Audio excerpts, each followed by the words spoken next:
آج ہم اپنی دوسری ویڈیو میں شرائط نماز کو سمجھیں گے۔ نماز کی ادائیگی کے لیے کچھ شرائط ضروری ہیں، جیسے کہ طہارت، ستر عورت، وقت، استقبال قبلہ، نیت نماز۔ طہارت کیا ہے؟ ہمارے جسم کا، ہمارے دل کا، ہمارے جگہ کا پاک ہونا۔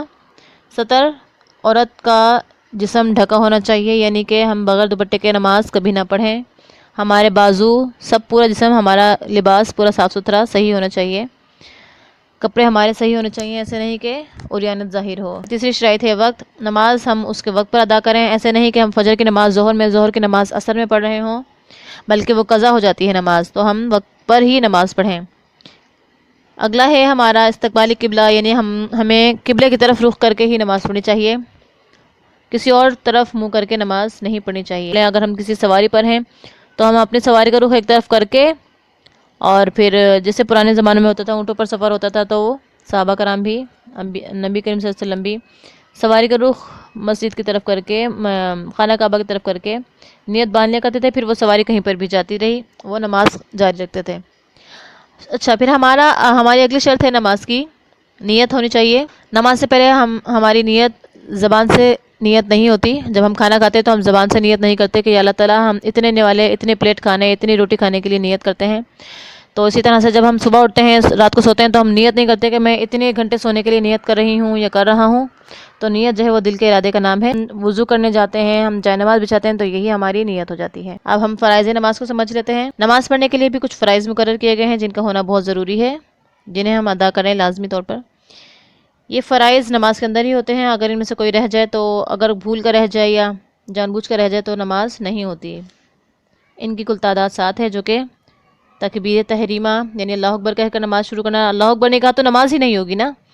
دوسرا ہے قیام کرنا، تیسرا ہے قرات کرنا، چوتھا ہے رکوع کرنا، سجدہ کرنا، پھر چھٹا ہے آخری جلسہ یا قعدہ کرنا، جو ہم بیٹھ جاتے ہیں اور تشہد وغیرہ پڑھتے ہیں، اور پھر 7واں ہے سلام کے ساتھ نماز کو مکمل کرنا۔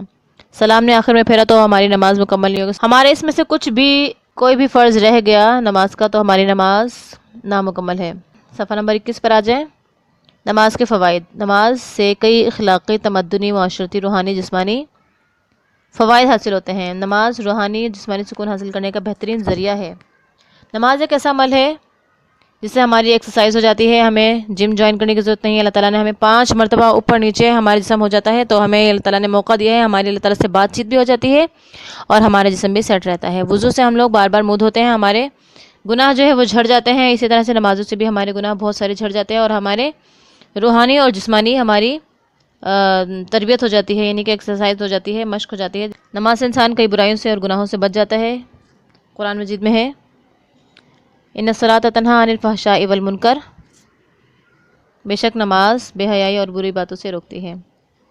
نماز پڑھتے ہیں تو ہم وقت پابند ہو جاتے ہیں۔ نماز ہمیں مساوات، برابری کا درس دیتی ہے۔ جب ہم لوگ مسجد میں جاتے ہیں تو سب، امیر غریب چھوٹا بڑا، یعنی کہ سب ایک صف میں ہمیں نظر آتے ہیں۔ نماز آپس میں محبت اور ہمدردی کا جذبہ پیدا کرتی ہے۔ ہم لوگ سب پاؤں ملا کر ایک ساتھ کھڑے رہتے ہیں نماز میں، مسجد میں جماعتی۔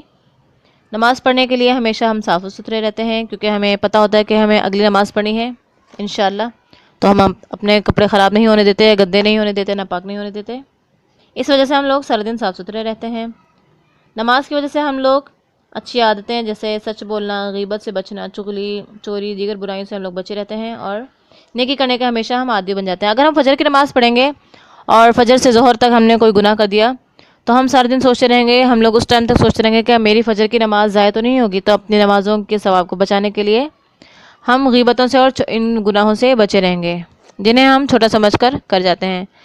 تو اب ہمارا سبق مکمل ہو گیا ہے۔ میں اللہ تعالیٰ سے دعا کرتی ہوں کہ اللہ تعالیٰ ہمیں نماز کو، ہمیں، آپ کو، مجھے، ہم سب کو، مسلمانوں کو نماز کو وقت پر پڑھنے کی توفیق عطا فرمائے۔